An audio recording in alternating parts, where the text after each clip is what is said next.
How to convert Facebook profile into page.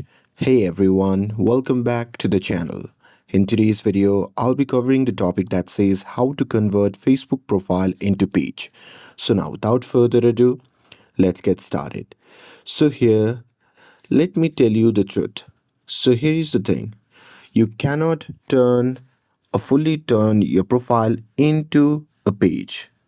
As of 2026, Facebook gives you a page version for your profile, but you cannot convert your profile, a personal portfolio, into a page in Facebook.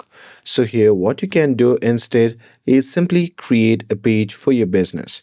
So, here, what you can do is just tap on the three dash icon, which can be seen in the top left corner of the screen.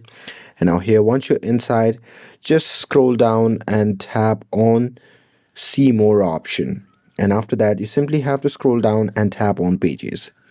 And now here on the next section, what you can do is just tap on create. And now here after that you can simply enter your page name and tap on next. And now here on the next page you can simply select the category and simply create the page for your Facebook account. And with that, I hope this cleared things up for you. And with this, if you found this video helpful, then don't forget to like, share, and subscribe to get updated for more videos. Thanks for watching, and I'll see you in the next video.